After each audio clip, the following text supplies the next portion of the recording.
Bria. How are you? How's everybody doing?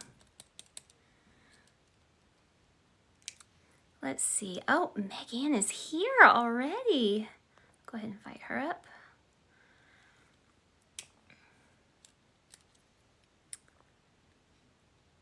It is Monday. Anybody have the Monday blues? Make sure my volume's up. Hi! I didn't mean to be here so fast. No, it's so fast. No, it's completely fine. How are you? I'm good. How are you? I'm I haven't great. done this in so long. It is Monday. I know, right? Mondays are always a little tricky, but the kids were not in school today, so things felt a little easier. That's good. Yeah, it's so I'm in Canada and today's family day, so it's also a holiday here, but That's we just hung out right. with the dogs. One of my best friends lived in Toronto for like 7 years, and she would always talk about Family Day. It's like a big one here. Yeah, that's fun. Hello. Hello. Hello, Stella. Hi. I don't know why it's not letting me use a camera, but it's not. Is it giving you the option? Hold on, maybe there's a button. I had to push a button.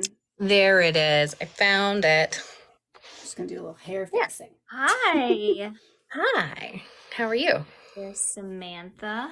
Good. This is exciting. Yeah. Your hair looks fabulous, Stella. Thanks. Hello, hello, hello. Hi, Sarah. Hi, Samantha. How are you? I'm good. How are you Maybe we should guys? cheers. Good. Good. Cheers. Good. Cheers. Whoops. I think I just sent somebody a second invite. Sorry about that if I did. Or I may have accidentally hit Sarah and invited Sarah. Didn't mean to. Hi, Sarah. So, happy release day. Thanks. Thank you. It's We're very excited. exciting. Yeah, sorry, I didn't mean to invite you, Sarah. Do you guys do anything special on release days? Not unless we're together, I think. Yeah. Today was a disaster. But yeah. Oh no, a disaster. Oh, well, it's just my kids are home for the day. Right. And we have a puppy, and it's the first day that it hasn't been really nasty, so they were going outside to play with her, and she is wild. And so there were tears, there was jumping, there was a lot of me having to go and be like, I'm real sorry, Meg, and manage it. So What Yeah. kind of puppy do you have? she's a golden doodle. Oh, so she's probably a big puppy. Yes, yeah, she's a medium-sized dog. But she will get pretty big, right? They get big. Yeah, she, I think, is going to be smaller than her big brother, who is enormous. That is a whole llama. That's awesome. I like it. So, yeah. But she's adorable and we love her. She's just a menace. We do not have any pets at my house. My husband has way too many allergies, so we had a fish for a while until it died. You're spared from animal chaos. I am, Yeah. which is a good thing because I'm the one having to take care of it. So Yeah. I'm okay. I'm okay not having any pets. Okay, well, let's just start talking about the mate games. Okay. So, Hunted Beast came out today. Haunting Beauty, that was one that I listened to, and I've read some paranormal and some fantasy, but it's not usually the normal thing that I listen to.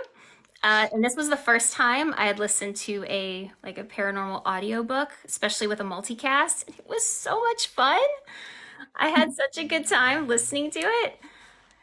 And so this being the Mate Games Death. So this is the third series of the entire story that you guys are telling, right?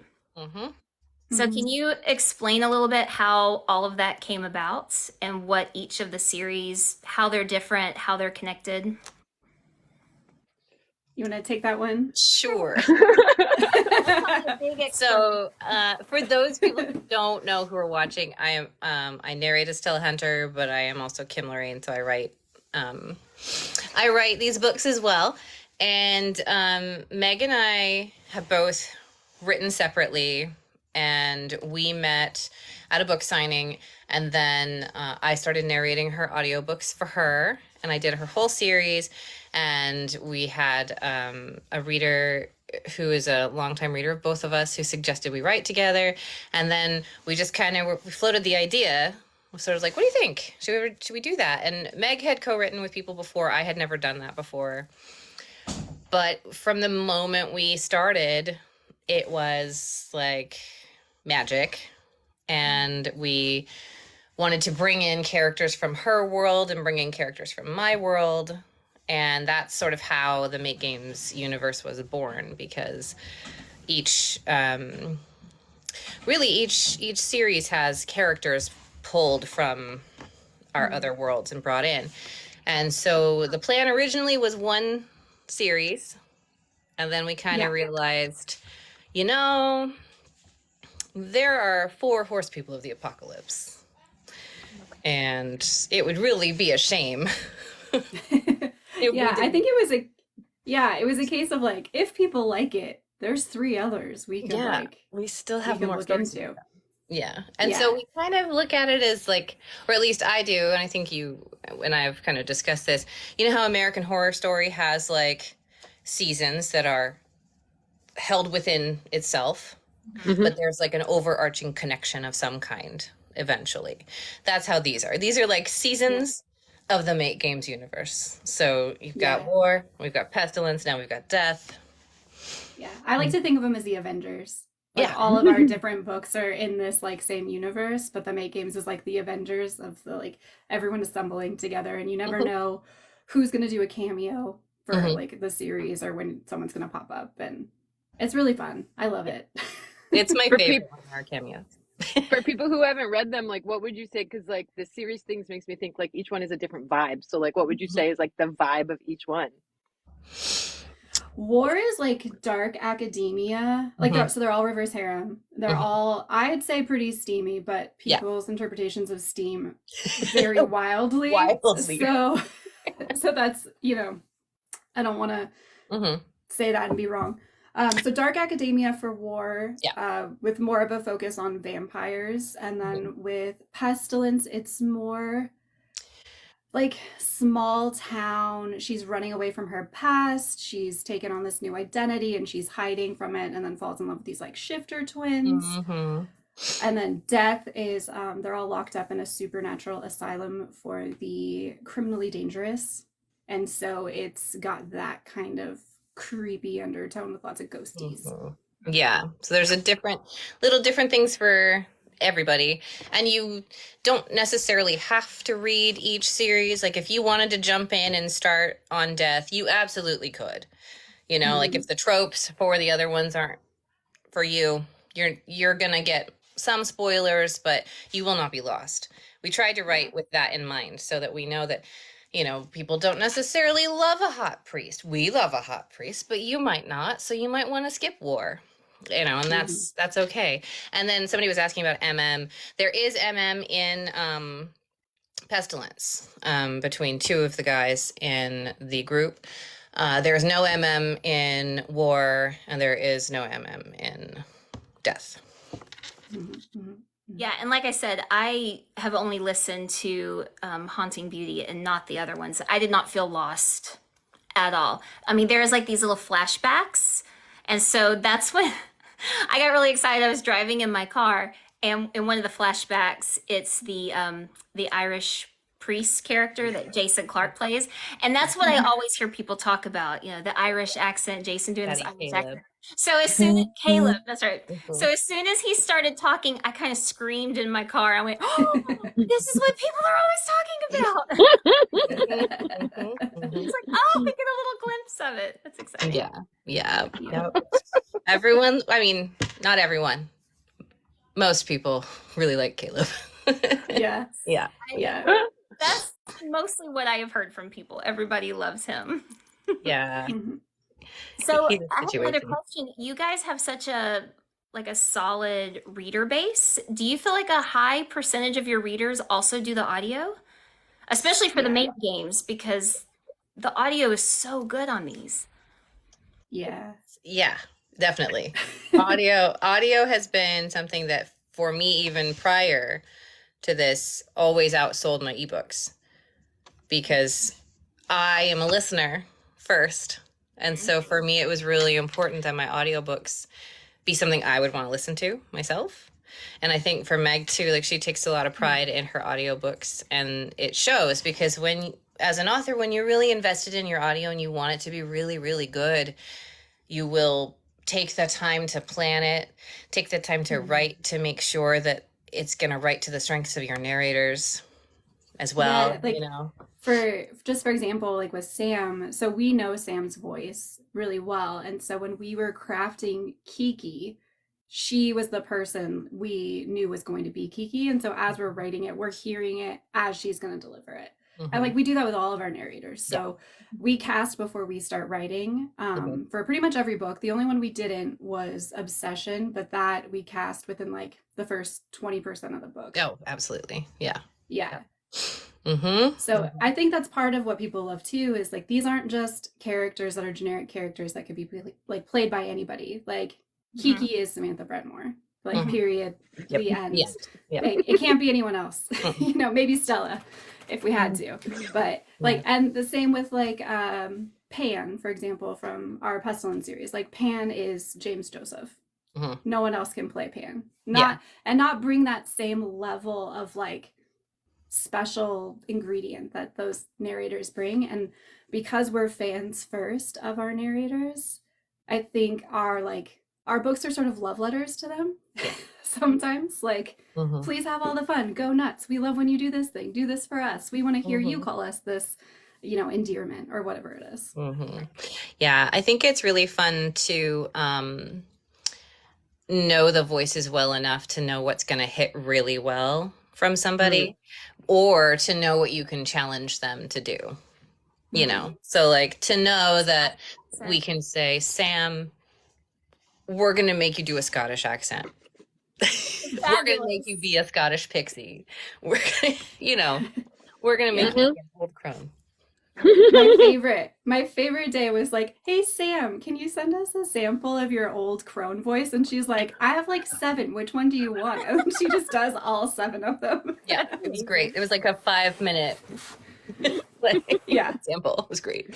It was me, my old lady voices, my old British ladies. It was great. I mean, do you think like, I saw somebody ask like, how do you get great narrators? Like, I know, like my answer to that is like, obviously I already knew about the Make Games before you asked me to be a part of it, and so I was very excited about the series in general. And obviously I knew you from your work as authors and you know, producing and as a fellow colleague narrator.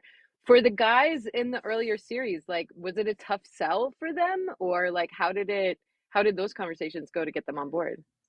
We only had one no. Yeah, we had one no. One no. Has really regretted it. They've really regretted it. Yeah, they've really regretted it, and have definitely come sniffing back around. So that was a really gratifying day, I must say. A grovel is always gratifying. And we love that person. We love, just to be very clear, we love that person. Yes. We were crushed when they said no originally, because we were like, oh, you don't love us as much as we love you. Okay, cool. Okay, fine. It was one of those moments where I was like, keep this in your pocket and remember, because anytime an author requests you, just remember how you felt when you got told no. And like, don't say no unless you just have to. You don't want to hurt people's feelings. I don't know. But yeah, it was an easy sale for everybody else. I think at this point, because especially with the guys, they have so much fun reprising these characters. They're like, anytime, any cameo you need, I will do it. Just let me know. Yeah. Like when we reached out to Jason Clark as we were writing Pestilence, this is a spoiler if you have not done Pestilence, there is an entire 2 chapters in one of the books, that I'm not going to say which one it is, where he gets to reprise a character that most everyone loves. Wink, wink. Wink, wink. And I remember when we were writing it, I was like, before we do this, let's make sure he's gonna do it. So I sent him a little email, and I'm like, okay, listen, how would you feel about coming back to be this person? And he was immediately like, I'm in. Yes. And he is hard to get on email, but he replied within 5 minutes, and it was great. It was the fastest he's ever written back. So, yeah, I think they like them. I think they like the characters, which is a wonderful compliment for us, because we as narrators do so many books, and it's really hard to remember every character that you've ever done. I'm sure. So when they stick out in your brain and you can pull out their voice randomly 2 years later, that's pretty special. Yeah, that you can remember the names of the characters. Because just as a reader, I read and listen so much, and I will love a book. Don't ask me the names of characters. Yeah. Like, just 2 weeks later, I'm like, I mean, I can give you the general plot of the book and that I loved it, but I don't remember their names. Yep. Yeah. It's hard. It is hard. Yeah. I love when Aaron Shedlock or Jason Clark will be like doing a live Discord with Stella or TikTok or whatever, because they'll do live recording sometimes, and then they'll just slip into their other character voices. So you'll get like a Kyrasta or like Yeah.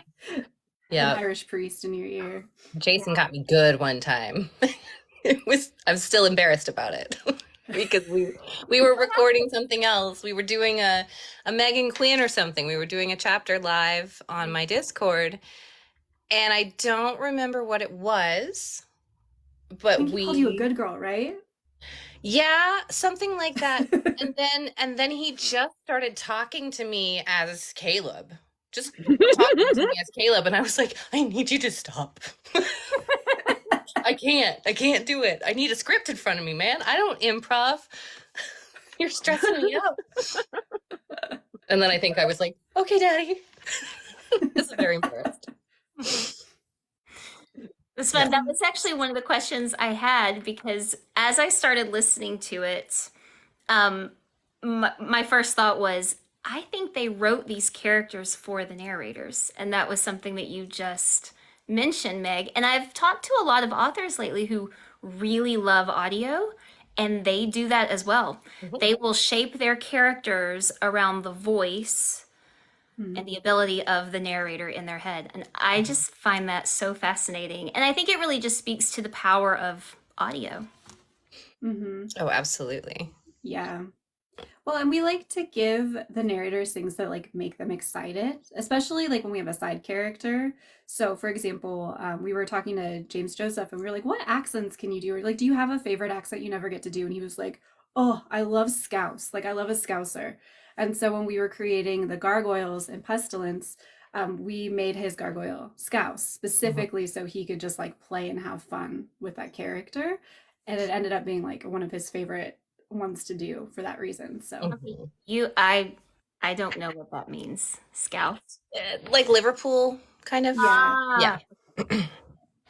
Like, I can just sit here and pretend like I know what you're talking about. Yeah. I also probably like not that. the only one. Sorry, I did. I was like, yeah, Scouts. I know. I know now I because he did it. Yeah. But I think Liverpool is like the closest comp. Yeah. I think so. I'm pretty sure, because he sounded very similar to one of my favorite drag queens, and they are from Liverpool. So I think it's Can you very guys close. do that accent? I'm trying to imagine. I know there's so many different British accents. I can do quite a few British dialects. I cannot do anything Liverpool North. No Jon Snow in your No Winter Jon Claw? Snow's for me. No. Can't do it. It's point, Tiffany, and what you're talking about, like I do think, like, from a narrator perspective, and like also as a listener, I think it's really incredible, that sort of unspoken collaboration between writer and narrator. And I think this happens, like, if you work with somebody like the same author for a long time, like, you get used to their voice. even if it's not written for you, but like you kind of know how that author writes. But when it is like, oh no, I had you in my head when I wrote this character, in the booth it flows and is fun in the booth, and it feels natural to me, and I think that it comes through for the people who listen when people get matched up to characters that just like feel so right. And Tiffany, you've talked about this on other books where you've like suggested, be like, oh, I read this book and I just heard these narrators. Like, I think that's like so great when you get it right. And I think not only for what Kim and Meg do when they write from scratch with people in mind, but also like any casting work that I know like Kim has done is like always really really thoughtful and spot on and like a good match for people. And when you get that mix right, it just like it hits different. It's magic. Yeah, the right narrator can elevate a story in such a special way. And it doesn't even mean that the original source material wasn't good. It just is it's a whole new experience when you get this interpretation from somebody who completely understands what the author wanted and understands those characters and can bring them to life. And so it's really special. Joel Fremkin is really, really good at that. He's very good at author intention, bringing to life a big cast of characters just as himself. It's really fun to listen to him. Very talented. And it's great when they get matched too. Like, you know, there are certain people that you hear in kind of the same archetypes oftentimes. And it's always so thrilling to me when somebody's given a chance, because somebody hears them is like, actually, no, I want to hear Stella Hunter do this type of character because I think actually Stella Hunter would be great. And it's very different than something that they've done. And it always hits so different. Like I remember there was this Kristen Proby series where Jason Clarke was cast as a disgusting villain. Wow. And everybody was like, what did you do? And I was like, guys, it was so good. That you love is going to be the voice that you hate and is going to make you feel real weird. And it was perfect. It was great because like he never gets to be like those villain roles. So yeah, I think it is really special when it lines up. Yeah, there's a oh gosh, the Rebecca Quinn book. She just did a multicast. I think it's called Entangled. I listened to Ensnare, but Entangled, same thing with Zach Weber. His character is like a 50-something-year-old man who's a general. And so I'm really curious to listen to that because that's not, I mean, he's usually like the swoony hero, not the villain and playing someone older than he is. I love when narrators have the opportunity to play something different. And I'm sure you guys look forward to it just because the challenge. We just did we just did that with one of the side characters, and in Hunted Beast they get a voice. And Jason Clarke gets to not play the growly grumpy guy. He gets to play a little Brooklyn Bijan Frege. Jason Clarke, the pup you didn't know you needed. Yeah. Streetwise talking puppy. That's great. Oh yeah, it's a good time, and I love seeing people stretch their legs too. You know, because I'd say a very large percentage of narrators are actors. You know, and do stage work or film work or TV, and so it's really fun to get to do things where we're like, well, we know that you can do this because you've done it elsewhere, but listeners haven't gotten to hear you do this. You know. And and I think our books are very theatrical for, you know, a reason. Like that's the goal, is to make it a movie in your ears. Absolutely. That's how it felt listening to it. And I loved with Haunting Beauty, you had some sound effects with the tapes playing back, and that's how the book starts. And I thought, oh, this is so cool. I loved it. Oh, that was a really fun decision for us. That's actually how we started the book. Is we were just talking about something else. We weren't even supposed to be writing it at the time, and we were like, wouldn't it be cool? One of our favorite expressions is okay, but what if? And anytime one of us says that, we know that like something awesome is about to happen, and we're probably gonna like completely deviate from whatever we were doing. But we said, wouldn't it be cool if there was like a transcript of these group therapy sessions that they all have to sit on, and this is how we like meet the characters. And then as soon as we said it, I think within 10 minutes we were sitting down writing the first the first one from Haunting Beauty, and we knew nothing else about the characters except who they were. How we got to know them all. Yeah, and it's really fun. That was our introduction. It's really fun because the scripts that come in for those, they're, you know, like you'd normally get for a duet script, like highlighted, but then at the end there's like a whole list of like extra takes that they want us to record, just like any of the work that I do in like cartoons or video games, where they're like, okay, now we need like a chuckle, like 5 different versions, and we need like 6 versions of this like frustrated sigh, and like, you know, give me 6 growls, because then they like, you know, what you've done in the recording, and then when they, you know, stitch it together, they have options. And it's really cool, because it's like you submit this and you're like, I don't know how this is going to turn out, and then you hear the finished product, because they'll be like, oh, Sam, it's like cut together, here you go, here's this one, and it's like so exciting to hear how it all comes together. Yeah, we were really excited because we'd never done sound effects. I'm a really anti sound effects person because it usually pulls me out of the story, because it's either too much or so infrequent that it's jarring when you hear it. And so when we decided to do it, we were really purposeful with, we're only doing sound effects on the transcripts that happen, because that's a different experience. We don't want sound effects throughout the whole book, because it's, to me, is too much. Like it takes me out of the story. And so getting to listen to it and like talk with our audio engineer Tyler and sort of be like, hey, what do we want to do here? How long do we want to have this sound? What's the ambient sound in the room? What's, you know, it was really fun to talk that stuff through and get to play with it. So we were really excited. Somebody was wondering if Joe was the one that turned down the Make Games. It was not Joe, no. But we'll never tell you who it was, but it was not Joe. We'll never tell you. And any Joe Arden in the future, if there's a role that's right for him. Yeah. My favorite part of the transcripts, just before I forget this thought, was when Tyler sent it to us with the effect of the tape, like actually playing like a cassette tape, because that wasn't part of the original idea that we had. And he's like, I tried something, tell me what you guys think. And he sent it to us, and Kim and I like fell out of our chairs. We were like, oh, that's so cool. It was such a great way to start that book too. Yeah. I mean, because it sets up everything for you. Because the whole time I was listening, I just thought, this kind of feels like the X-Men, but not. But it gave a little bit of that flavor. And so I was always encouraging people like, okay, if paranormal's not normally your thing, that's fine. But like you were talking about the Avengers. Like superhero movies, like, is that fun? Because this has that kind of X-Men vibe to it. Yeah, and there's a lot of discovery of like who she is. The other heroines in the previous 2 series, Sam, I love your hat. The other heroines in the previous 2 series already knew about the supernatural world, were already fully entrenched in that world.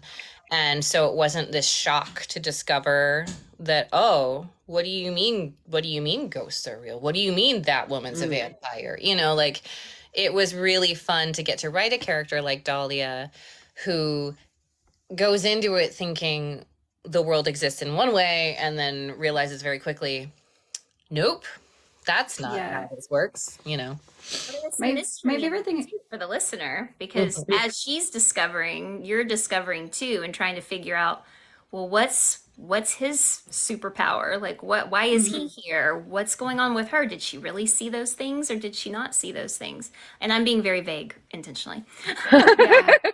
I loved that Dahlia, she didn't like deny it for too long, because sometimes when you are in that discovery mode, you keep trying to tell yourself it's not true. But she was just sort of like, well, I'm seeing it with my own eyes, so we're not going to say that this is not the way the world is. We're just going to accept it and move on. Because it makes it fun, I think. And someone asked when the next audiobook is out. It's out today. Hunted Beast is book 2. Yep. And all our audios will release with the ebook. We do that on purpose. Nikki, you'll enjoy it. Was the Make Games death influenced by our BFF trip to Europe? Yup. That was definitely a research trip. We were in the Highlands. We had some adventures in the Highlands, and there's an like almost verbatim conversation that we had that made it into Haunting Beauty, because we stayed in old, like like a renovated. I don't even know what it was, but it basically was a turret with like 37 stairs and five. It just kept going. It was, and the rope was broken, and we almost died carrying up like 50-pound suitcases, and everyone had like 2 or 3 suitcases each, and so there's a whole rant about elevators. Yep. And that was real.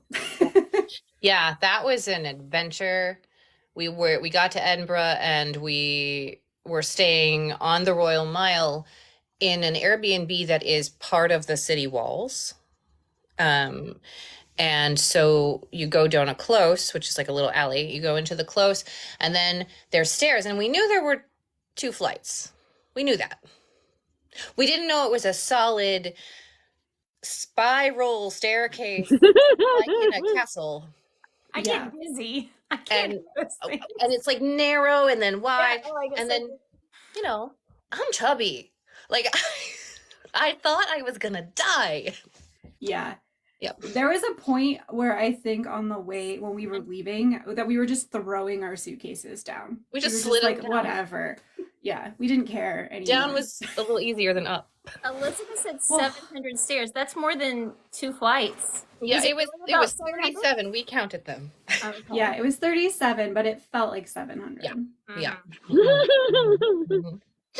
Yep. Mandy, did you have all your books and swag from Rare London? Because that was right after Rare London. Yep. Yes, ma'am. Yeah. Yep. Yeah, Mandy, that is definitely a possibility. We always like to say that if there is a role right for somebody, then that is the person we're going to ask to do it. So we love Sam. So is this going to be a 3-book series or a 4-book series? 4. Okay. Mm-hmm. They're all 4. Is Pestilence 4 too, or is it just 3? They're all 4. Pestilence is 4. Yeah. The book that just released today is called Hunted Beast, and book 1 in the series is Haunting Beauty. Which it also had just a little bit of a, I mean, not really. It's not a fairy tale retelling, but it has that Beauty and the Beast. I mean, little bit of a vibe to it. I don't think you're wrong. Yeah. Well, I always am hesitant when people are talking about retellings, because when I think of a retelling, I think it's following the story. Right, and hitting all the same. But it's just contemporary times. But when it just has like a vibe for it a little bit. Yeah. These are, I would say, inspired by fairy tale characters or other famous stories, but definitely not a full retelling. More like there's gonna be some elements from those stories that are part of it. So we don't like to be boxed in by rules. Well, because we deviate wildly. Yeah. Right. Which is why when people have asked, I'm like, it's not a retelling. That's not what this is. It's very different. It's very unique. Yeah. So somebody asked how you originally got connected to Samantha, or how you met Samantha.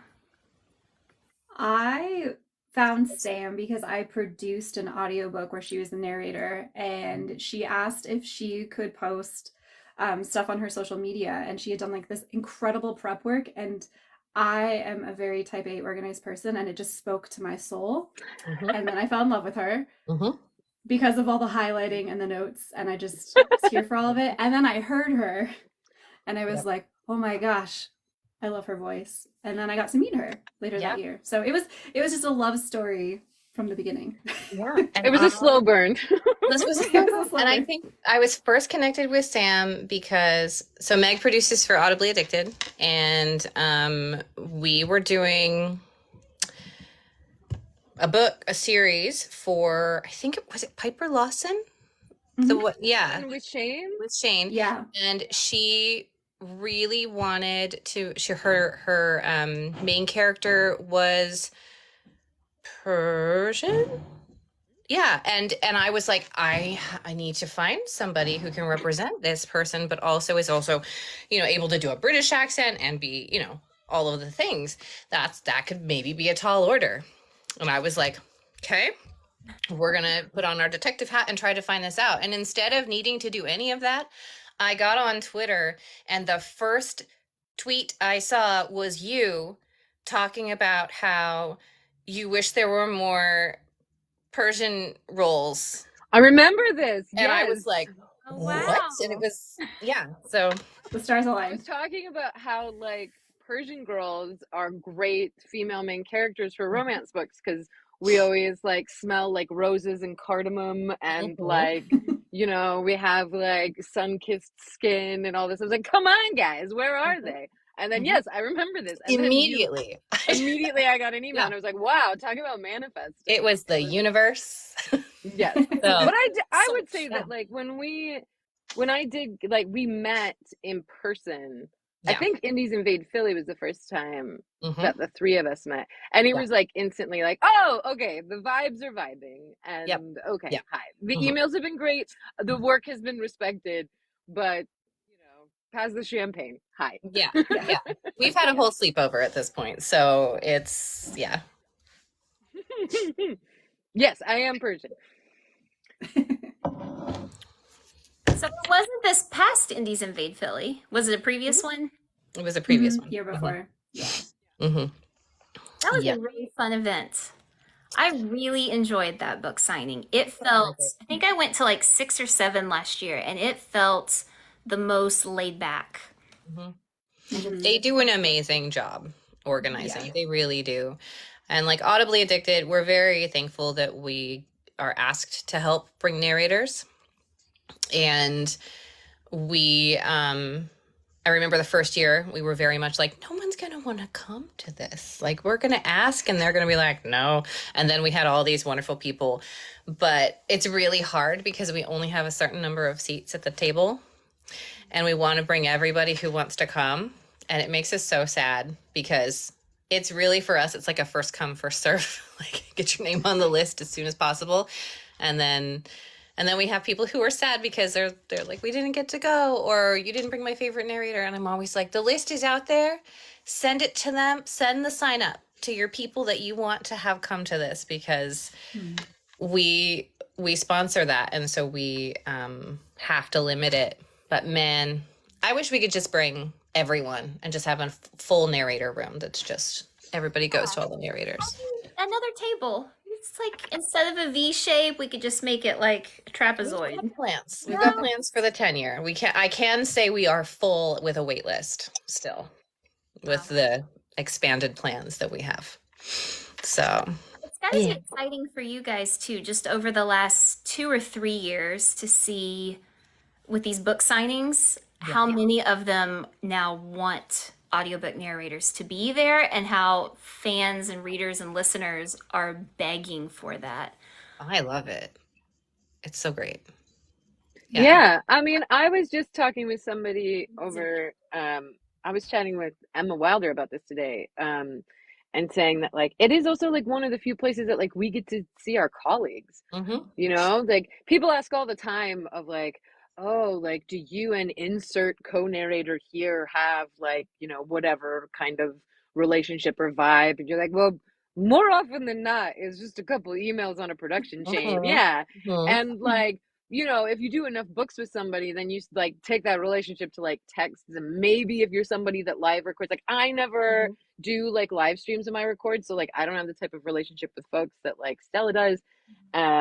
So going to these conventions is like my way to like really spend time with people that I've spent hours on books with.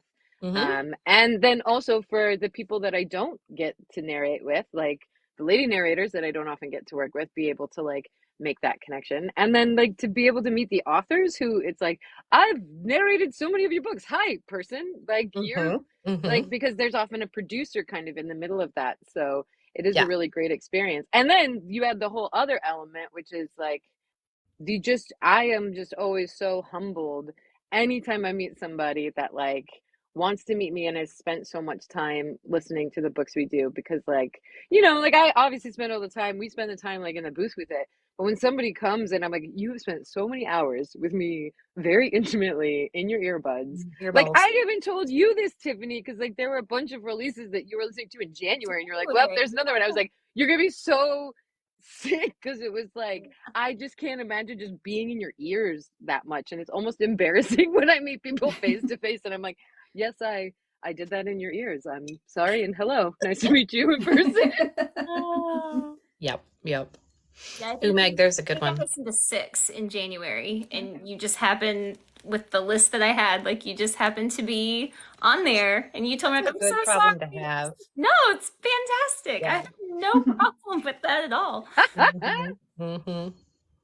I saw Meg, what was Mandy it? asked a question. Yeah, it was what's the hardest character for me to write out of all of the Make Games characters? Question. Well, I mean the easy answer is any character that came from Kim's book. Because I don't know them as well. Mhm. So I mean like it's a little bit of a cop out, but it's true. For my characters, I don't know. It's a really good question. I don't feel like any are particularly hard. I do feel like I get very emotionally invested in certain characters. Yeah. So there was a scene where we brought someone from my Undercover Magic series in to Make Games War because she has a very specific power that we needed. And that was a very painful scene to write. And it was painful for me as a writer to see my characters suffer the way that they did. And then it was painful for the readers who did not like seeing the characters suffer. And boy, did they slide into my DMs and tell me all about that. And when I tell you that I mama beared so hard. Yeah, because they only came to me. They only came to me to complain about it and tell me how mad they were. We had one person who like adamantly told us that they stopped reading the book and would not finish it because they were so mad at me. Me personally, not me and Kim, me personally. I was like, tell them it was my idea. Blame it all on me. Tell them that I'm the one. I think you're doing something right if you evoke a strong response. I think positive or negative, you made somebody feel something so intensely. I think you gotta feel good. Yeah. So I'm gonna stay vague on that just because it is pretty spoilery, but I think that was probably the hardest one. Yeah. I don't like being mean to my characters. Yeah, I think I know that you didn't ask me, but I'm going to answer anyway. Because I don't like to be told what to do. For me, Pan was really hard because Pan had to be mean a lot. And I hate it when a hero is not nice to the heroine. But for Pan's dynamic and who he is and all of that stuff, it was very important that he remain in character. I'm sorry, you can probably hear my children. I have 3 of them. So yeah, that was hard for me. Pan was rough. I loved him, but he was challenging. Somebody asked if we cry when we write. Yes, sometimes. Yeah, there was a scene where we wrote it and Kim cried. I mean, I did too, but like it really got Kim. And then she was still upset about it later that day when she messaged me. And then again the next day. And then we reread it. She cried again. And then, she heard it in audio. And then she cried again. I cried when I narrated it. And then I cried when I listened to it. And I still cry sometimes. Yeah. It got me right in the heart parts. Yeah. There's definitely scenes that like, there's one that's going to come up in a book that Kim and I are currently writing. And I am dreading it because it is going to cut me wide open. Yep. Yeah, I'm shutting you up before you flirt with your spoils. Somebody asked the follow-up question that I think you already answered, Kim, which is do you cry when you narrate? Like, I mean, I cry too much when I narrate. Me too. It's a problem.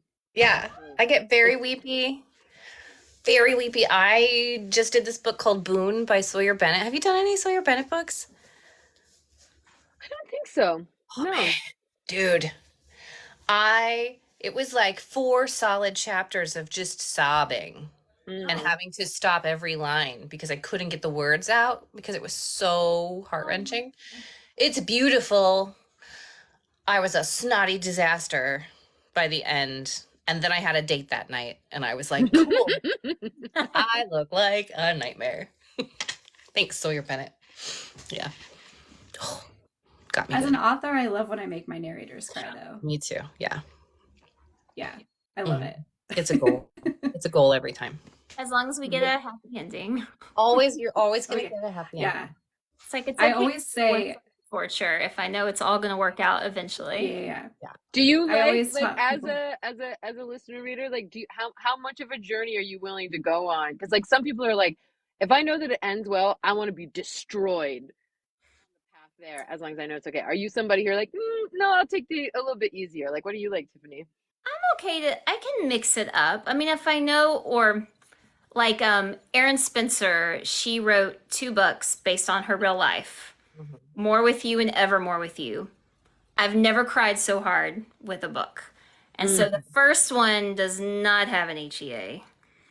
But the second book, you finally get it. So if there's that kind of journey, then I'm okay to step into it if I know, even if I have to go into a second book to finally get there. But it's still like those kinds of books. I don't know if you guys have read it or know anything about the story, but it is very, and knowing that it's real, like it's true, it happened, the impact of that. But you get your happy ending, even though there was lots of sobbing. I don't even need like I'm a monster. Like I don't even need a happy ending. Like I love like I love movies that are a little like I call them they're like happy sad where they're just like a little bit like if the ending is not pure happily ever after, it's just like a little bit bittersweet, but like oof, you took me on. I just like I'm such a sucker for that kind of journey and that kind of like interpersonal relationship exploration. I'm a monster, I guess. I think that's the difference between like fiction and romance. Because like the promise of romance, I will die on this hill. The promise of romance is happily ever after or happily for now by the end of your character's journey. Whether that's 1 book or 4 or 7 or how many books are in the Zodiac Academy series. You know, like eventually we're going to get to the end, you know, and it's going to be happy. Whatever they have to go through to get there, if you like angst, you're going to be, you know, like you're going to be there for it. If you don't like angst, it might not be for you, you know? Right. Oh, these children of mine, I'm real sorry. It's totally fine. Yeah. What a vibrant life you lead. No, I really like the emotional rides that I go on. There are some books I've either just read or just listened to that, I mean, I'm terrified, I'm angry, I'm feeling all of the things, but I know it's all going to work out. And there's been times in my life, especially when I was younger, that I could roll with still having a sad ending or like things kind of, I'm done with that. I'm going to mute for just a second. I'll be right back. I just want to feel like, you know what? It's going to work out. Yeah. Yeah. There's an author to this day who, when I got to the end of her series, she killed a main character. And I was just like, I can never read you again. Like, that's the number one rule for certain genres is you don't do that. And so I made a promise like then and there, I will never off a main character. And if I break your heart, I will always put it back together. And if it's not put back together, it's not the end. So like that is my promise as an author to my readers. Yeah, I'm a monster, I guess, because as soon as you said that, I was like, oh, I do kind of love like when they killed Ned in season 1 of Game of Thrones, I was like destroyed, but I was like, yes, like what is gonna happen? Like I like that feeling of it's just so visceral. It's such like a visceral response that I really but the end of that series, I mean, I did not read it. My husband read it. It's his favorite book series ever, and I know the show deviated. But you have invested in these characters for 7 seasons, and then they ended it the way they ended it. I was not happy. Well, no. I mean, the ending of that series is problematic for various other reasons. Many reasons. But I'm so like, no, did not earn that death. But lots of characters. Yeah. And you're all over. Yeah. Listen, Mr. R.R. Martin lost his way along the way. He just was like, "You'll give me another check for another book, sure." And then they go and they get a stone disease or something, and the dragons do a dragon thing. Like that series is problematic for different reasons. He's a guy who has a fishbowl with character names, and he just plucks a name out of the fishbowl, and he's like, "Who is dying today?" Okay, cool. Well, that became a trope on that too. Clearly. Because then it doesn't matter anymore. Because now I'm just expecting of like, who are you gonna try to hurt me? Right. Like killing. You didn't finish the series. Yeah. And the same can be true. There are certain angsty books that like I've read that I'm like, you're just keeping them apart. Keep them To be mean to me. Yeah, exactly. it's personal. Exactly. Yeah. Like You that got whole earn it. miscommunication trope that I know a lot of people hate. And I get it. And as a reader, it's frustrating. But at the same time, I think, but real life, we are terrible at communicating. So we are of the same mind, because I am very like, this is very realistic, because let's look at how many divorces have happened. Right. Because people can't communicate, you know, like it's a big thing. And I think people are like afraid to own up to the mistake they made, or what, you know, like I think that it's almost too human for a lot of readers, because it's something that they might do, you know, like it's like you're holding a mirror up and being like, hey, remember that time that you didn't say what you really needed to say to somebody and then everything blew up?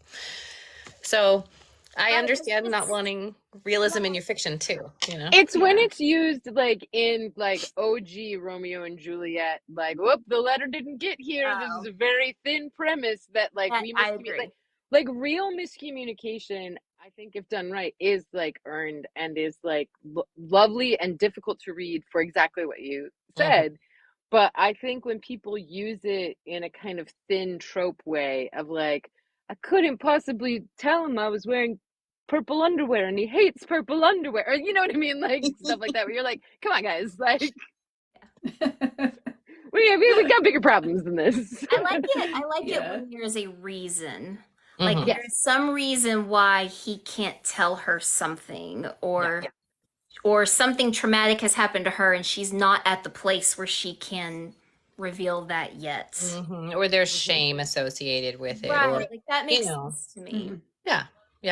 I think it has its place. Just like the accidental pregnancy trope. Come at me. I was just about to say that. Because people, there was just a post on here right before I hopped on where someone said, you know, there's the single dad nanny and accidental pregnancy, but why does everybody love this one, but they don't love this one? And my comment was, maybe it's because the accidental pregnancy one, like that could happen in real life, and that does happen to a lot of people. But so, you know, we don't reading it because of that. I'm just going to put it out there that one of my very best-selling solo books was an accidental pregnancy book. I think people really like to say they don't like it, but actually they do. So that's my hot take. I don't understand why. Same thing with cliffhangers. Cliffhangers too. People hate cliffhangers. But I love cliffhangers. I'm okay with a cliffhanger. Yeah. But that's the angst lover in me. So like I'll take a cliffhanger. I'll keep my mouth shut on pregnant tropes. Yeah. We grew up where you had to wait a whole week. Yeah, a whole week. To find out what happened, you know? A whole week. Man. Week is fine. A year? I've forgotten that book. I told you I can't remember character names. Don't make me wait a year for the next book if there's a cliffhanger. I don't want to do that. Yeah. But I can wait a month or two. That's fine. Yeah. Somebody was asking if there were going to be more Twisted Cross Ranch books. And I just wanted to say, keep your eyes peeled, darling. Cough, cough. Yes. Eventually. You have a lot of Southern accents in those, right? Those the cowboy ones. There's the sexy cowboys. You have a hard time with Southern accents, don't you? Listening to them. I do. I have difficulty with the Southern accent. And I always say this. It's not because I think the narrator is doing a poor job with it. It's just because I have it. I hear it all day, and so to me, it's not. It doesn't have that sexy appeal that I have for a lot of other people. You're like, I come here for the escapism, and I feel trapped. So that's more what it is. You know, if the hero has this thick Southern drawl, I'm like, You're like, well, but also I have that right in the other room. I know. I'm like, because my husband, he sounds a little more Southern than I do, even. So, even Joe Arden's Beau, I was like, I think J.F. Harding takes the cake for Southern accents. I will agree. He does a very good Southern accent. Yeah. But he's from Georgia. So, like, he's just down the road. He walks around like that. Yeah. When he came Somebody- in as Kane, I was like, oh, okay, hello, sir. Yep. Yeah. Yep. No, that was, if it's a mild one, that's totally fine with me. Yep. Samantha does a good Southern accent. Mm-hmm. I I'm complimented in the middle you. of recording. I'm in the middle of recording a book where the whole POV is in Southern, the entire book, Mm-hmm. and it's with Connor's not, but I am, and I actually it's set in North Carolina, and it's actually set in a very specific town in North Carolina that I guess like a fan. Anyways, I got a voice sample from a fan to be like, people get this wrong. We don't sound like hard R white trash. Like this is not like us. And I was like, well, I didn't think, and like I'm not gonna do that. But I was like, I actually do deeply appreciate the sample for just even the cadence, because I was talking to you about this, Tiffany, that like you're like, I think Southern is Southern. I was like, oh no, I think there's like so many There's dialects. like, right, and it's really for me I think that there's a lot of similarities in Southern dialects between like dropping like ings and how you handle r's and certain vowels, but I think the dialects really come down to the cadence and the musicality. Like the musicality of somebody from like New Orleans is very different than the musicality of somebody like from Tennessee or somewhere else. But True. you can also, I think the thing to keep in mind, I thought about this a lot with the Scottish for mate games. Anytime you do an accent, is that like I always like start at a 10, and then I remember that it's in an audiobook, and then you got to take it like way back. Yeah. Way back. You got to just give an idea. And like I didn't really digest that until early on in my audiobook career. I was getting all of these reviews that people were saying I had an Irish accent. And I'm like, I don't speak in an Irish accent. And that they were like, yeah, she's got a weird accent. I can't put my finger on it. And I just realized like how much our ears really do pick up, especially in headphones. And so if you're going to go for an accent in an audiobook, you should go for an accent at like just a subtle gesture. The flavor of it. You want the and it'll carry it more than you think it does. Yeah. I always kind of have a giggle when people are like, I need an authentic Scottish, Glaswegian accent. And I'm like, no, you do not. You do not. And the reason being is you won't understand anything you're hearing, because in real life, it's very different from in an audiobook, you know?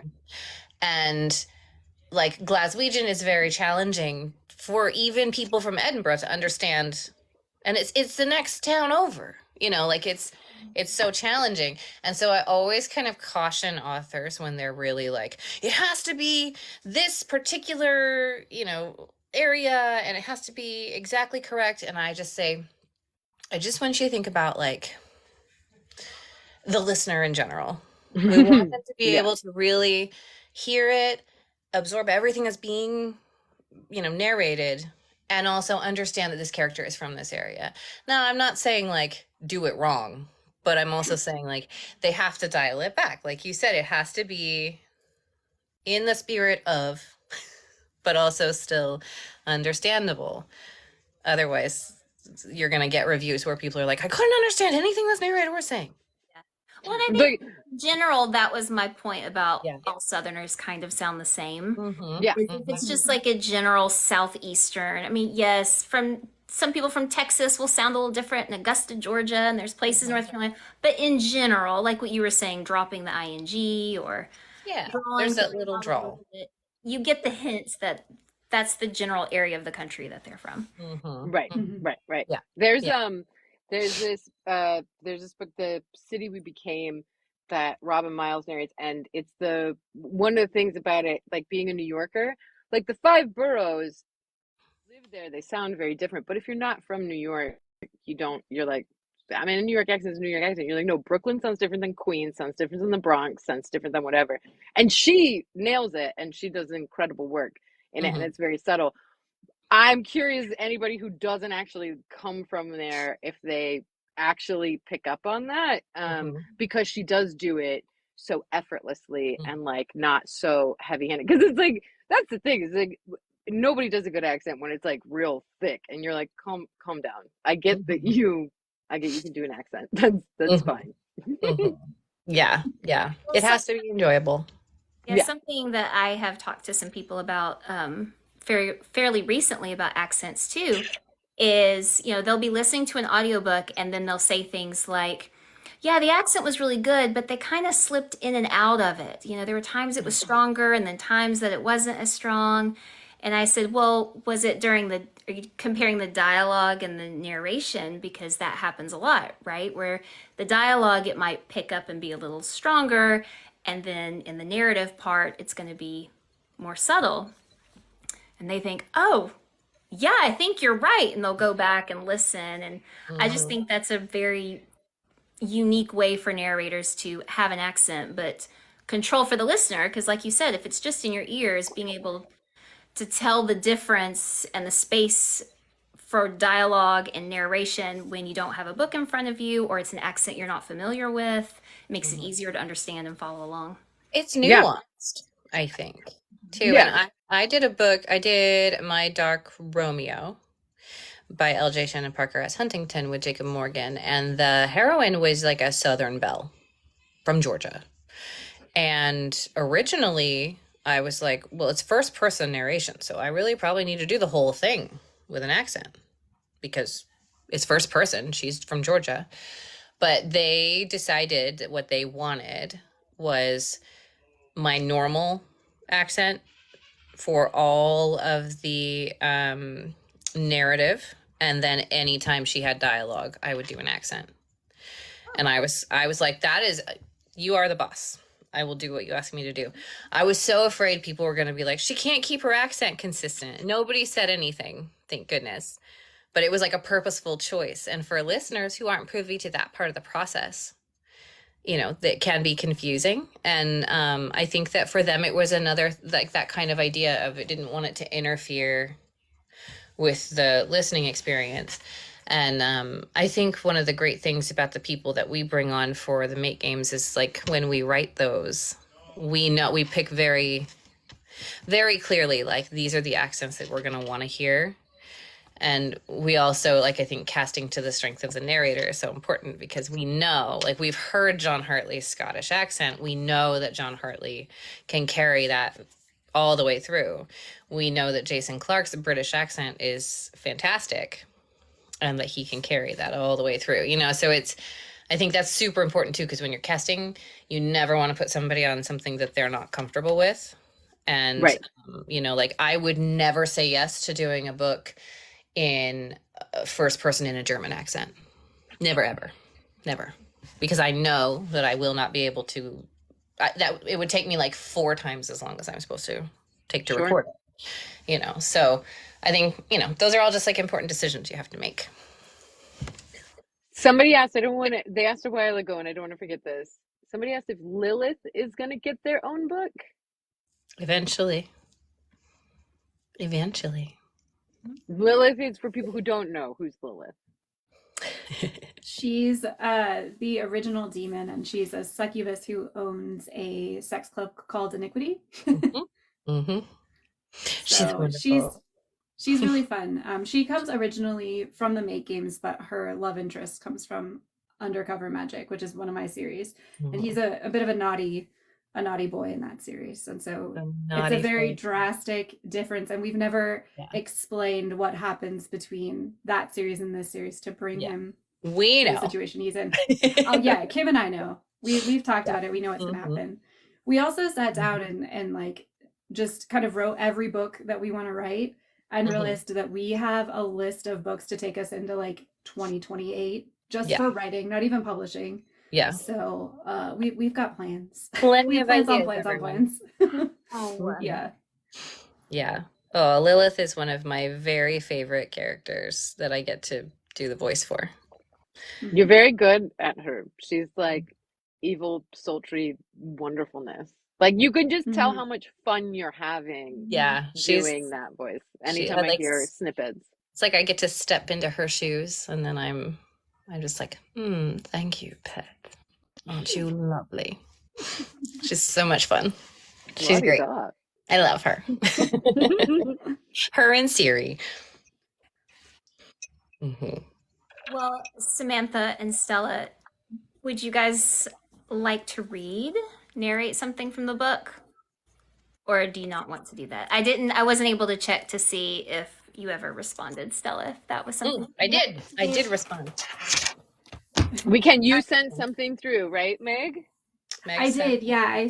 I sent a little something, and it's already prepped. It's from the audio script, so It's already prepped. You guys are the most well organized. I feel like Meg. such a queen when I get scripts from you.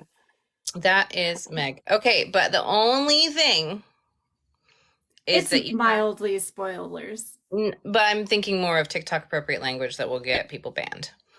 Oh, should I say wussy? Uh-huh. Yeah. Okay. Just Or pretty kitty. Pretty kitty. Yeah. No. Boo. Downvote. You do what you want to do, but just don't say the actual words. Yeah. How's that? In a different Yeah. Okay. So, a little backstory to set the scene. She needed some supernatural birth control. Mm-hmm. And Kai is the dragon. He is a tattoo artist, and he does magical tattoos. So he helped her out with that. And if you need more, well, that's, in the book. The female main character, Dahlia, who is you, and your best friend, Kiki, who is not in the asylum with you, but that you have now been granted video chat time access with, yeah? Yeah, she's my best friend and editor of my books because Dahlia is a plus-size romance writer, and we love her. So we do love her. So they're besties. And so do we want to go to? Am I allowed to say SPERM? Yeah. Yes. It's just the body parts. Got it. Okay. No. Mm-hmm. Yeah, this isn't the whole scene, by the way. This isn't the whole scene, by the way. So you can stop wherever, but this is sort of the entire conversation between the friends. That's excellent. All right. Are you ready? I'm ready, girl. Okay. All right. We don't need to do the chapter intro, so you can just start. Okay, great. Okay. What do you mean he tattooed your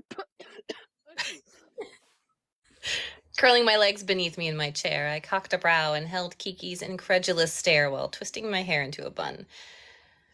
What part are you struggling with? Part where you let a hot dragon man shave you bald and then tattoo you. You don't get tattoos. You barely leave the house. Kiki's whisper spoke volumes. She was so close to the camera, I could see the reflection of the screen in her glasses. I get them when they are magic-infused birth control. She shook her head, her expression so disappointed she reminded me of a disgruntled schoolmarm. Believe you, of all people, turned out to be an absolute virgin stereotype. You literally write these scenes. You know about condoms or hell, the importance of pulling out, but no, you just went ahead and let the sexy Viking man pump you full of his sexy Viking sperm. My cheeks burned as a vision of Tor doing exactly that washed over me, followed by Kai wrapping his hand around my throat as he did the same. That's why I got the tattoo. Are you even listening to me? She sat back in her chair, crossing her arms over her chest and huffing.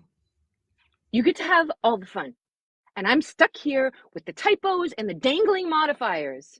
Yeah, well, next time, you can be the one to hallucinate in public and be shipped off to the asylum for some much-needed therapy, and I'll stay home.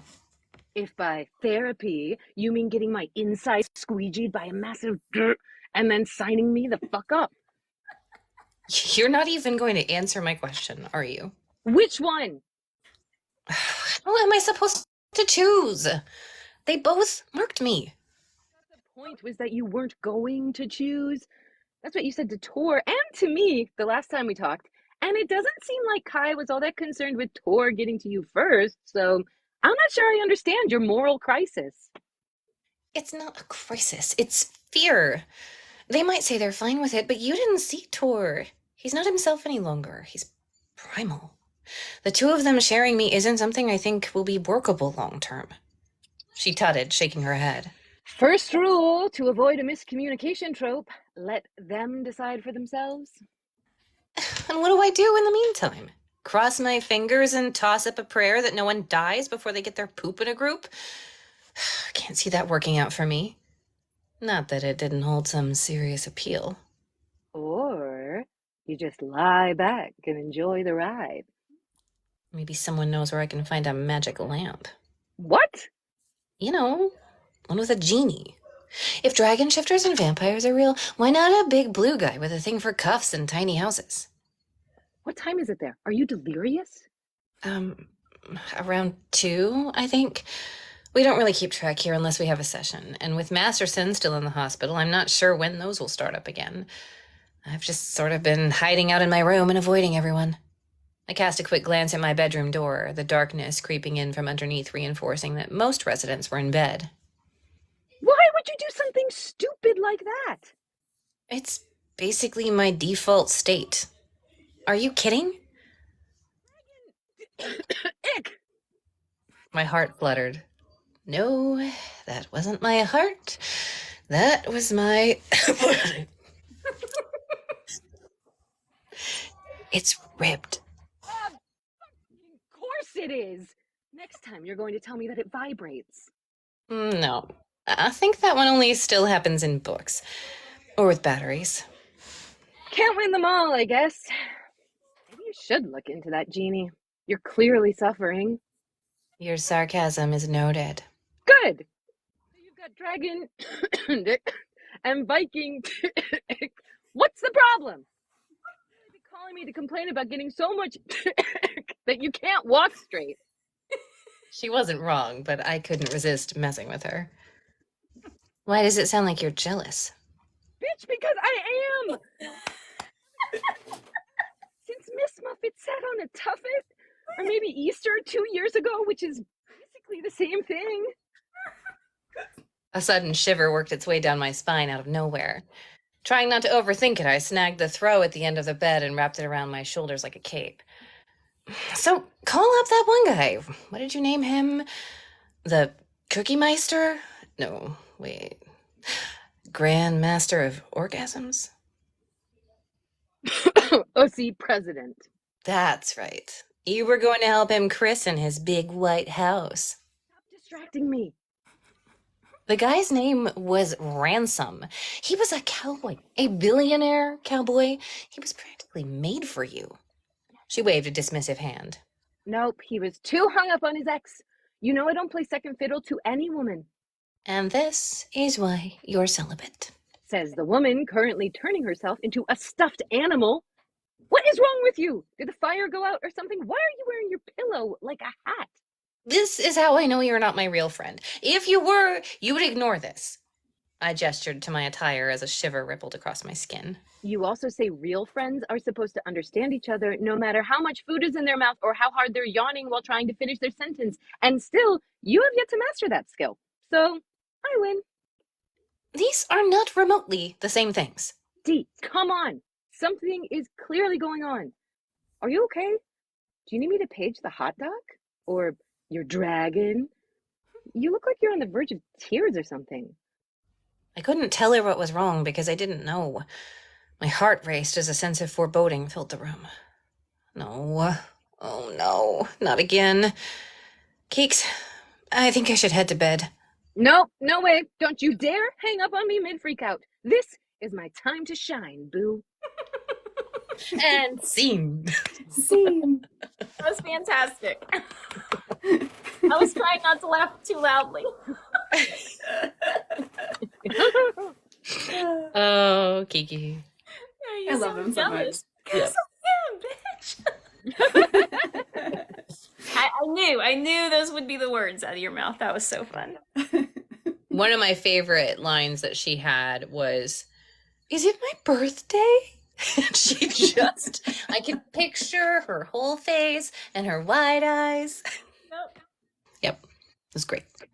Such a beautiful friendship that I feel like, as an outsider of the friendship of Meg and Kim, is like just such a wonderful depiction of what I observe of their friendship and how beautifully like supportive and like all the magical things that we think female friendship should be. And I love how honest it is and vulnerable it is, but also that she's got a best friend who calls her on her BS, and then also is like eating popcorn while it's like, who's this hot guy? Like,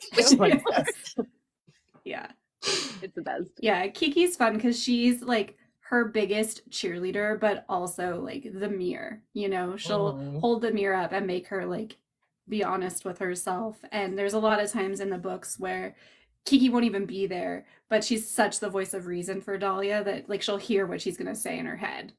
She's like, she can't even accept her own BS because she knows that she'd get called on it in any other situation. Yeah.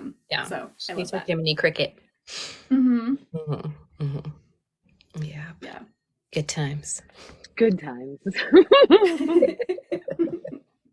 Well, ladies, I am happy to stay and keep talking, but I also don't want to keep you. So if you need to run, you Yeah, can. no, this was Couple more lovely. minutes. Just don't before feel my bad if you're children, like, yeah, I gotta peace out. But if not, we can stay and chat as long as you want. Yeah, I think we could open it up for a couple questions if people have them. Yeah. Absolutely. Yeah, fortunately, What, there have been people popping up questions. I'll scroll back and see if I see anything. In a non-spoilery as you can give people. So 2 released today. There's 4 total in this series, and you like have thought about 3 and 4. But if you guys could like sum up each one of the 4 books of death in a word. In a word. Okay. In a word, what would it be? Ooh. I know. Each book in a word.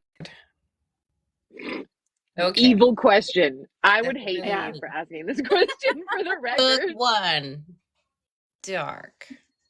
Ghosts. Yeah. Book 2. Mythology. Primal.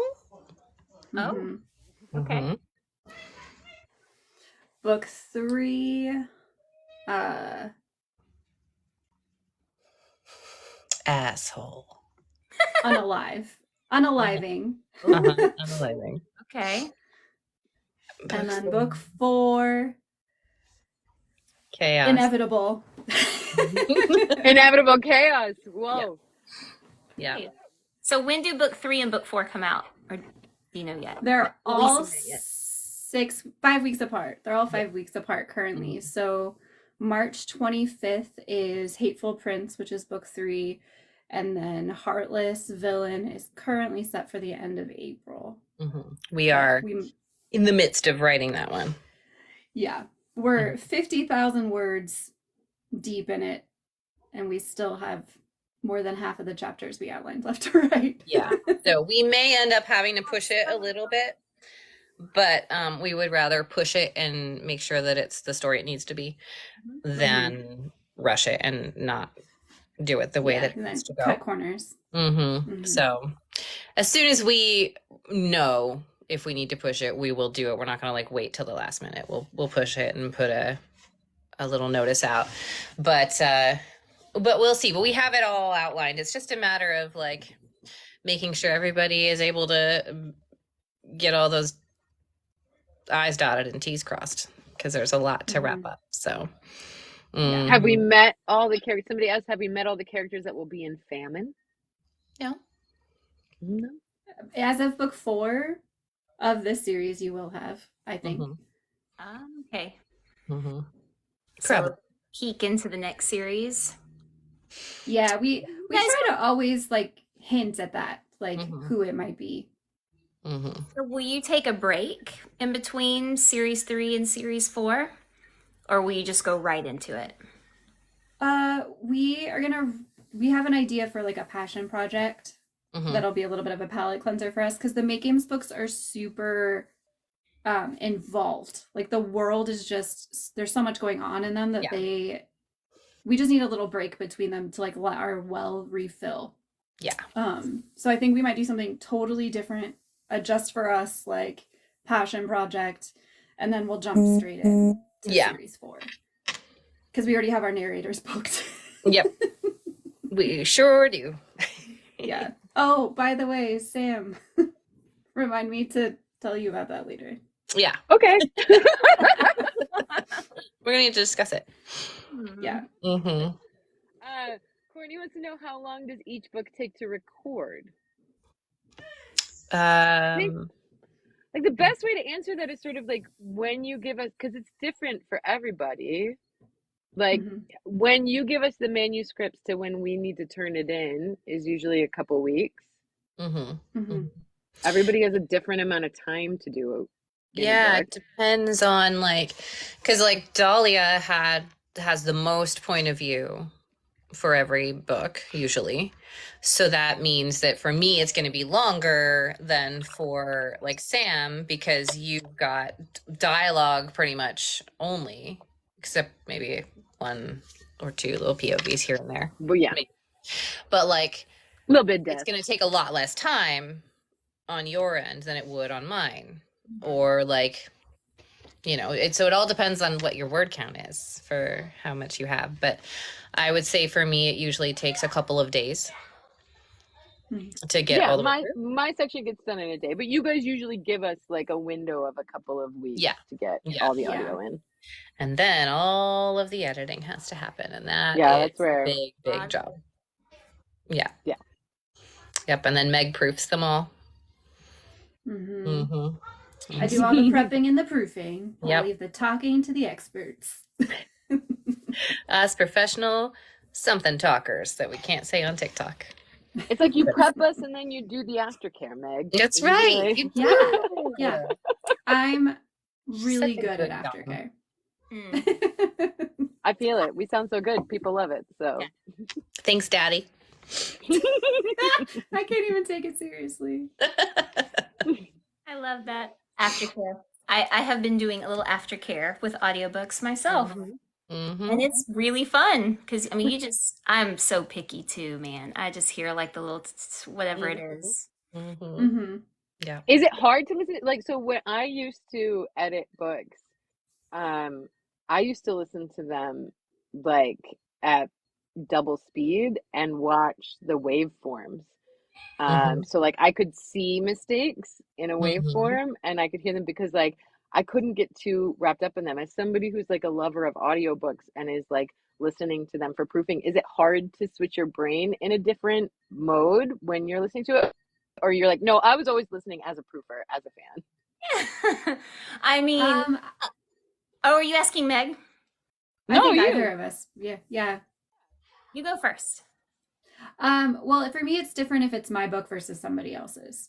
I am way more dialed in my book because I use it as a final proofread as well. So like if a sentence doesn't sound quite right, I'm going to fix it. Or if I find like a continuity error that like just slipped through, I'm going to fix that. So I'm listening for like anything that pulls me out of the story, as much as I'm also eyeballing for like what's on the page, if that's correct. If I'm doing it for someone else's book, the only thing besides like actual sounds that are distracting that I'm really checking for is pronunciation, and if the narrator changed the words in a sentence in a way that changes the meaning of a sentence. Because like there's little things that won't be word perfect, but like the meaning of the sentence is still ultimately the same, so I'll let it go. So I think I'm actually not as picky as a proofer as I would have been as a reader, because now that I understand the process, I know how much goes into it, and I don't want to waste anyone's time unnecessarily. If that makes sense. Yeah, no, it does make sense.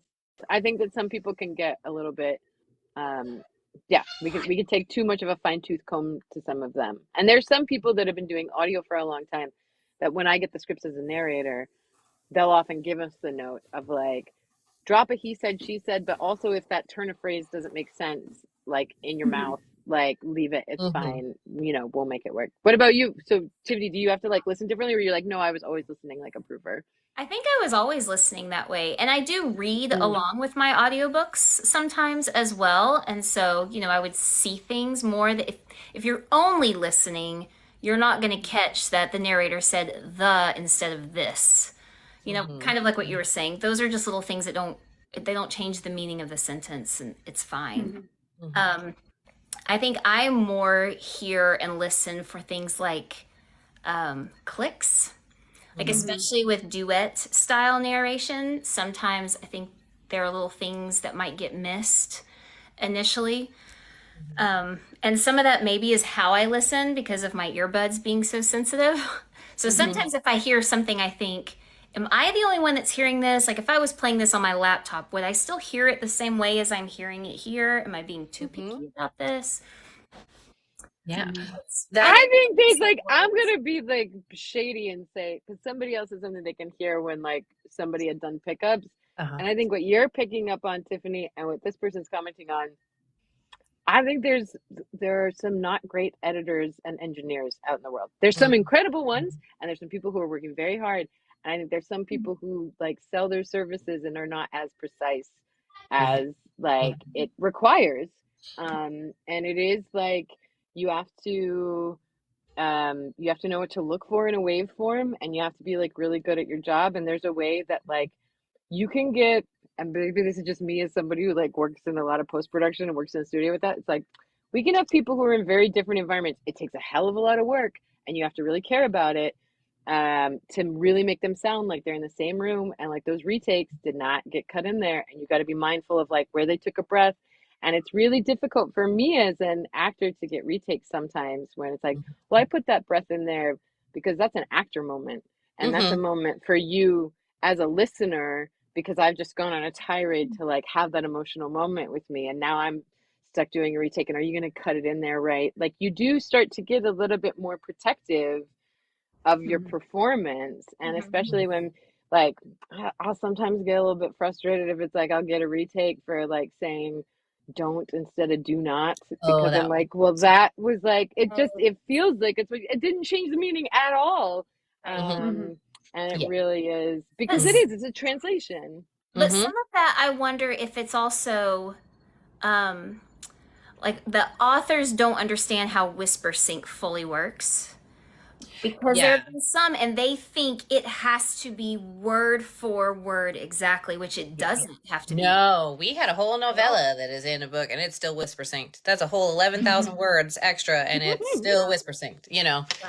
Yeah. Because that's a question that I get sometimes about dialogue tags.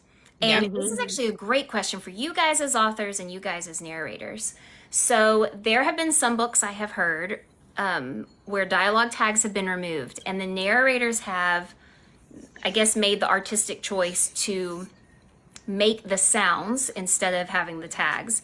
And I don't know if the author is requesting these things or if this is just something that the artist is taking upon themselves, the voice actor, to do these things. So instead of she sighed, it's just a I always try to add a sigh in if there's a sigh or a chuckle or any of that stuff. All of those things. Yeah. Like, I usually will put that in there. So a dialogue tag is when he said, she said, he laughed, she chuckled, or whatever, any of those little things. And so instead of using those that's in the text, the narrator just making the sound. It's part of that. So when we prep it, we try to remove all unnecessary dialogue tags because we're doing multicast duet. They're pretty much handled by the changing of the voice and the character voice. Like you're going to know Kiki said something because she just literally said it in your ear. So we'll take out the actual tag, but if there is a performance part of it that we want to keep, like it's a whisper or there was a dark chuckle in the words, like we will make a note in bold so that the actor knows that we want them to include sarcastic. Yeah, like yeah, we did that for JF Harding. There was a part where it said he loudly cleared his throat. We were like, we want him to make that sound. But there was one where we didn't take it out, and then the actor performed it so well that then seeing the words after the fact were almost redundant. And so in the proofing process, we took it out. I think it was a hiccup. Because there was like a drunk hiccup, and they ended up doing it, and it was brilliant and perfect, and it like landed exactly right. So and I think that's really unique to duet, like, to be clear, right? Like, so you know, when you're cutting in character voices, a lot of the tags can go away, and some of that performative stuff goes away because you're going back and forth. And I think when you're in traditional dual, where like I'm doing all the character voices in my thing, I'll still err on the side of like, I'll like if it says like, she said while chuckling, I'll make it feel like I'm the end of a chuckle, Yes. or there's a chuckle underneath, so that you get the like energetic push of it. But that you still, so that it's not so redundant, like you're saying, Meg, but that you're still getting the sense of it. And I think more and more, there's at least, I think, people are listening to more audiobooks, but I think people are listening to more like other like audio content, period, on apps like Dipsy or Quinn or something like that. And I think that not in the standard narration part of it, but I think in dialogue, there's a growing appetite for some of a more human response during that. So, and more, you can go too far. Yeah. Like, I don't want to feel like your mouth is in my ear. Like, that's like, like there's a fine line. And I think you have to have you need to know your relationship to the mic and what that sounds like to like get that finesse just right. But like I was saying earlier, like there are times where it's like I could be on a tirade in a monologue, in dialogue, and where I decide to take my breath, and the fact that I am taking a big breath is like not like oh God, take all the breaths out. It's like, no, that's like you really hearing it, her, if you were actually hearing like a voice memo or something like that. Humans breathe. We breathe. Humans breathe. And also, we've said this for a long time at our studio when like authors will come to us and be like, take out every breath. No. It is actually, you can't, because it's really hard on a human ear, because the breath is also, you don't want, and it's an actor's job to not take my natural breath of like, and then he walked down the street and then he picked up the dog. Like, that's obviously terrible, but like the natural slight breaths are the indication that like a thought is ending, that we get to digest this a little bit, and like our brains take a break to process it. Now I know a lot of people listen at different speeds, but even at higher speeds, that pause. Yeah. And it's a reminder that you're alive. You're a living person, I also wanted to say, in dual narration or solo narration, I will never omit a tag, ever, never. Yeah. But in duet, I think it lends itself to omitting tags if needed, or having in post as you're listening through, doing the proofing, being like, I really don't need this tag. Can we cut that? Like it's, if the author gives permission to do that, then we'll do that. But if it is on the page, we're going to read it.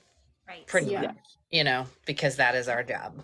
Where are we on text message conversations, guys? Because I feel like every book I get is a different direction. Like, whether or not it's somebody tells me, or duet. Unless somebody tells me not to, I'm gonna read every name. But the way we do it as standard is, if it's a text conversation between two people, the first time each one's name is said, we do it. And then the rest of the time, we just do the voices. And that works. Yeah. It's easy to follow as a listener. Yeah.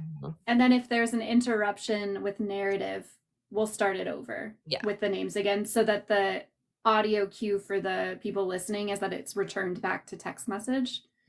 So there's no perfect way, but that is the way that we feel is the most clear to an audio listener when text messages are happening versus internal thoughts per se, or other narrative. Narrative. Yeah. Oh no. Multiple people on the text thread. If there's a group text thread, right? It's let's say the books and duet style narration, but it's 4 brothers, and they are texting each other. It does take a lot of skill, because you've got different voices, and they may just be saying a couple of words. Like, I think it is important to have the names dropped. I think it's situational. It's really a decision you have to make in production. We had a chapter where we were trying to emphasize the amount of text messages that this person had sent. And so we made the choice to keep every single name in there, because we wanted the listener to get that sense of like, oh man, he's really trying hard to get his brother to respond to him, and he's really stressed out that he hasn't gotten it. So we kept it in as a emphasis. Yeah, because it created this sense of urgency, because it was like, Ben, blah, blah, blah, blah, Ben, blah, blah, blah, blah, Ben, Remy, answer me. But, and it just kind of kept on going.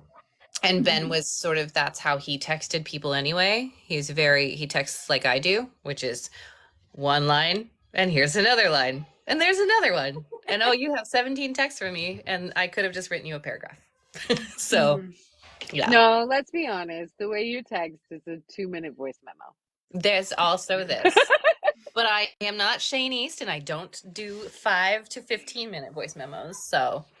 No, it's a whole one-man show when you see a text come through from him. It's a lot. You're just like, thank goodness for the Apple text, like voice memo to text feature for text with him, because you're like, hello, love. Okay, let's settle in and get a cuppa and listen to what you got to say. Let me put on my slippers and pour myself a drink, because bless his the longest one I've ever got. Bumbling British heart.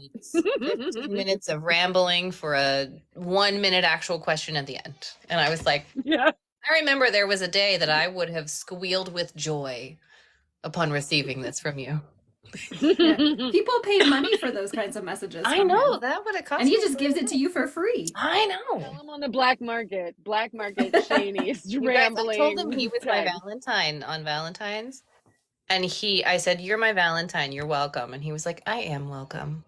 And I was like, yep. Love him for that. I know. For that. Yeah, he humors me. Ladies, this has been so delightful. Happy release day. Thanks. Thanks. Thank you so much for doing this, Tiffany, and for listening and posting about it. And we're just we're happy that people have enjoyed it, because we love Dahlia so much, because she's so much of who we are as well, that we were very nervous about how people were going to receive her, because it was going to feel real bad if they didn't like her. They hated her. Yeah. But we wanted to see chubby girls get love too. And we wanted to see neurotic girls get love. And so it was it's been a really special experience writing her, and kind of healing for both of us, I think. So we're glad people are really resonating with her and feeling. We've gotten some really beautiful messages from people who have felt really seen in Dahlia, and that was very special for us. I love that. Yes, and I'm always encouraging people like, hey, I know you like what you like, but it's good to step outside of your norm a little bit. Try some new narrators, try some new authors, try a subgenre.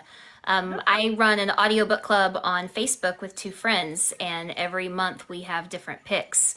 And that's one thing we really try to focus on too, is mixing it up so we can challenge people to branch out, because you don't know, you can discover an author that you've never read before and you love the story, or new narrators. Yeah, a voice you might fall in love with. I just started listening to Frida McFadden's thrillers, and I am fully in love with Leslie Howard, who I had never listened to before. And I was like, where have you been? I love you. You're great. It's been working over here, waiting for you to discover. Here. Yeah, so, yeah. Yeah, it's called Jessica just put it down there. It's called the Aural Romance Audiobook Club. And it's fun. There. Amazing. Everybody just shares their love of audiobooks and narration, and you get recs. And then if you want to listen to one of the monthly picks, you can. And then there's a chat thread about it. See if there's people you can talk to. And John Hartley. So your book was the first time I've heard him, and James Joseph. Yeah. Yeah. I've done so many books with James. They were so great. Delicious men. All the J's. So many J's. J's and S's. So many J's, yeah. Yeah. Yep. Yes, I just I think it is. It's all J's and all S's. Yeah. Yep. It's the jizz. Jizz book. It is. It's the jizz book. Yeah. That sounds about right. For more than one reason. I'm gonna say goodbye.